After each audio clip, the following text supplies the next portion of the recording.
Salom hammaga, sizlar bilan Kinomyu kanali. Giperion qanchalik kuchli ekanini bilmoqchimisiz? Ozgina kuting va batafsil aytib beraman. Qani boshladik.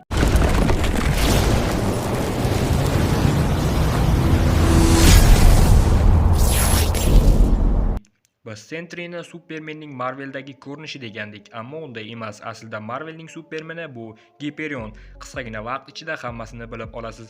Giperion kim u? Giperion Marvel komikslardagi bir nechta parallel olamlardan kelgan super qahramon. Ularning har bir turlari turlicha tarixga ega, lekin umumiy jihati Quyoshdan energiya oluvchi, kuchi cheksiz bo'lgan qahramon. Yaralish tarixi. Birinchi chiqishi Avengers komiksining 69-nashrida 1969-yilda chiqarilgan. Muallif Roy Thomas hamda Sel Buscema. Giperion dastlab Marvelda Supermanning parodiyasi sifatida paydo bo'lgan, keyinchalik jiddiy qahramonga aylantirib, turli versiyalar yaratilgan. Asosiy kuchlari super kuch, super tezlik, super chidamlilik, lazerlar, uchish va regeneratsiya, lekin eng muhim jihati bu quyosh energiyasidan kuch oladi.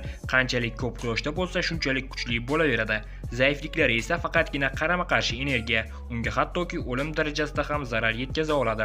Ba'zi versiyalarda odamlarga nisbatan hissiy zaiflik, yolg'izlik, inqiroz, odamlar bilan aloqa muammolari mavjud bo'lgan. Marvelda bir nechta Giperionlar mavjud. Parallel olamlar tufayli Mark Milton Yer 712-sayyoradan, Squid Sperm a'zosi, klassik versiya. Ikkinchisi Qirol Giperion Yer 4023dan, qotil va zolim, ko'p olamlarni zabt etgan yovuz versiya.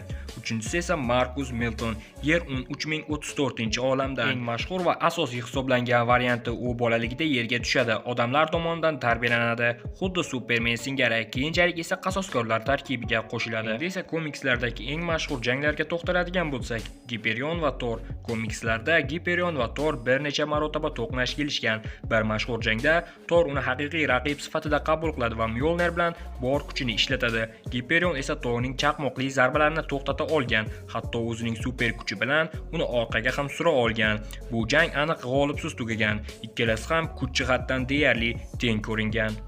Ikkinchi jang Giperion va Hulk. Eng esda qoladigan voqealardan biri. Giperion Hulk bilan yuzma-yuz keladi.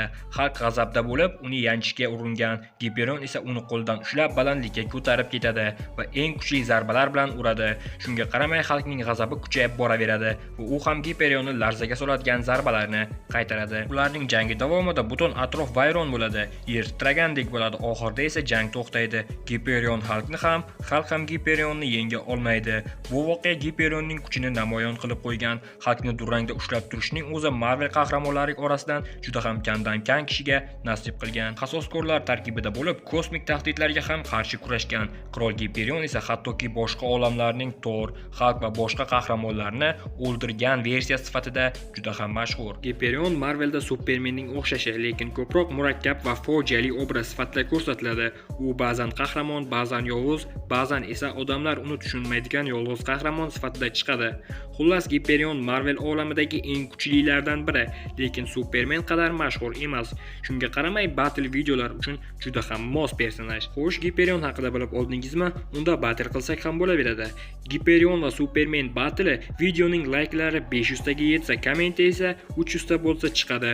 Qo'llab-quvvatlaysiz degan umiddaman. Yana yangi videolarda ko'rishguncha o'zingizni ehtiyot qiling. Xayr, salomat bo'ling.